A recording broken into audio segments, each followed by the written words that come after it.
नमस्कार दोस्तों, आज हम पढ़ेंगे भारत का महान्यायवादी जो कि अनुच्छेद 76 में दिया गया है। तो आज हम महान्यायवादी के बारे में पढ़ेंगे। तो ये टॉपिक बहुत महत्वपूर्ण है क्योंकि इसमें से कई बार क्वेश्चन एग्जाम में पूछे गए हैं। तो महान्यायवादी सर्वप्रथम भारत सरकार का विधि अधिकारी होता है। तो महान्यायवादी सर्वप्रथम भारत सरकार का विधि अधिकारी होता है। तो भारत का विधि अधिकारी कौन होता है? महान्यायवादी, जो कि अनुच्छेद 76 में दिया गया है। भारत का महान्यायवादी ना तो संसद का सदस्य होता है और ना ही मंत्रिमंडल का सदस्य होता है, लेकिन वह किसी भी सदन में अथवा उनकी समितियों में बोल सकता है, किंतु उसे मत देने का अधिकार नहीं है। अनुच्छेद 88 में बताया गया है।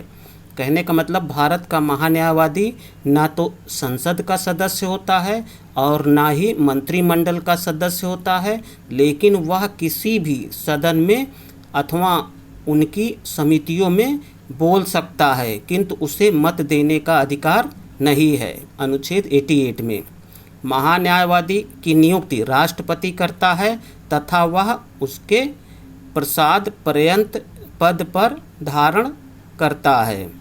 तो महान्यायवादी की नियुक्ति कौन करता है? राष्ट्रपति जी करते हैं और वह उनके प्रसाद पर्यंत पद पर रहते हैं। महान्यायवादी बनने के लिए वही अर्हताएं होनी चाहिए जो उच्चतम न्यायालय के न्यायाधीश बनने के लिए होती हैं। कहने का मतलब महान्यायवादी बनने के लिए वही योग्यताएं होनी चाहिए जो एक उच्चतम न्यायालय के न्यायाधीश में होती है। महान्यायवादी को भारत के राज्य क्षेत्र के सभी न्यायालय में सुनवाई का अधिकार है। महान्यायवादी को भारत के राज्य क्षेत्र के सभी न्यायालयों में सुनवाई का अधिकार है। महान्यायवादी को सहायता देने के लिए एक सॉलिसिटर जनरल तथा 2 अतिरिक्त सॉलिसिटर जनरल भी नियुक्त किए जाते हैं। तो महान्यायवादी कौन होते हैं? महान्यायवादी जो भारत के विधि अधिकारी होते हैं और भारत सरकार को विधि संबंधी जानकारी देते हैं। तो आइए राज्य का महाअधिवक्ता के बारे में पढ़ लेते हैं। तो जैसे भारत सरकार में जो विधि अधिकारी होते हैं महान्यायवादी कहा जाता है, उसी तरह राज्य के जो विधि अधिकारी होते हैं उन्हें महाअधिवक्ता कहते हैं। तो ये अनुच्छेद 165 में बताया गया 165 में राज्य के महाअधिवक्ता की व्यवस्था की गई है। वह राज्य का सर्वोच्च कानून अधिकारी होता है। तो राज्य का सर्वोच्च कानून अधिकारी कौन होता है? महाअधिवक्ता। महाअधिवक्ता की नियुक्ति राज्यपाल के द्वारा होती है। इसमें महान्यायवादी की नियुक्ति राष्ट्रपति करते हैं और जबकि महाअधिवक्ता की नियुक्ति राज्यपाल के द्वारा की जाती है। राज्यपाल वैसे व्यक्ति को महाधिवक्ता नियुक्त करता है जिसमें उच्च न्यायालय के न्यायाधीश बनने की योग्यता हो। जो उच्च न्यायालय में न्यायाधीश बनने की जो योग्यता होती है वही योग्यता महाअधिवक्ता में होती है। वह अपने पद पर राज्यपाल के प्रसाद पर्यंत बना रहता है। तो महाअधिवक्ता के कार्य क्या होते हैं? महाअधिवक्ता के क्या कार्य होते हैं? तो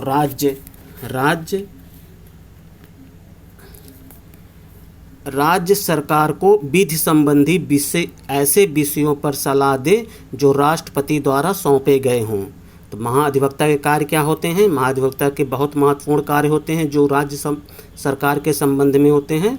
तो पहला है राज्य सरकार को विधि संबंधी ऐसे विषयों पर सलाह दें जो राष्ट्रपति द्वारा सौंपे गए हों। सेकंड, विधिक स्वरूप से ऐसे अन्य कर्तव्यों का पालन करे जो राज्यपाल द्वारा सौंपे गए हों। अपने कार्य संबंधी कर्तव्यों के तहत उसे राज्य के किसी भी न्यायालय के समक्ष सुनवाई का अधिकार है। इसके अतिरिक्त उसे विधानमंडल के दोनों सदनों व संबंधित समिति अथवा उस सभा में जहां के लिए वह अधिकृत है में बिना मताधिकार बोलने व भाग लेने का अधिकार है। जैसे इसमें महान्यायवादी जो होते थे वो दोनों सदनों में किसी भी दोनों सदनों में बोलने का अधिकार होता है, लेकिन मत देने का अधिकार नहीं होता है। तो उसी तरह महाअधिवक्ता को भी, जो राज्य विधानमंडल होते हैं, राज्य विधानमंडल के दोनों सदनों में बोलने का अधिकार होता है, और संबंधित समिति में जहां अधिकृत हो वहां बोलने का अधिकार होता है, लेकिन मत देने का अधिकार नहीं होता है। महाअधिवक्ता को वो सभी विशेषाधिकार व भत्ते मिलते हैं जो विधानमंडल के किसी भी सदस्य को मिलते हैं। तो महाधिवक्ता को वही सभी विशेषाधिकार एवं भत्ते मिलते हैं जो विधानमंडल के किसी भी सदस्य को मिलते हैं। तो इस प्रकार हमने भारत के महान्यायवादी और राज्य के महाअधिवक्ता के बारे में पढ़ा। भारत के महान्यायवादी जो कि अनुच्छेद 76 में दिया है, और राज्य का महाअधिवक्ता 165 में दिया गया है। और भारत सरकार का जो प्रथम कानूनी अधिकारी होता है उसे महान्यायवादी कहा जाता है, जबकि राज्य सरकार के जो सर्वोच्च कानूनी अधिकारी होते हैं उन्हें महाअधिवक्ता कहा जाता है। तो इस प्रकार हमने महान्यायवादी और महाअधिवक्ता के बारे में आज जानकारी ले ली। तो ये टॉपिक बहुत महत्वपूर्ण है क्योंकि इसमें से कई बार क्वेश्चन पूछे गए हैं। तो अगर आप इसको 1-2 बार पढ़ेंगे तो आसानी से पूरा टॉपिक क्लियर हो जाएगा, याद हो जाएगा। एक तरफ महान्यायवादी करके पढ़िए, एक तरफ महाधिवक्ता के बारे में। तो अगर दोनों कंपेयर करके आप पढ़ेंगे तो आसानी से याद हो जाएगा। धन्यवाद।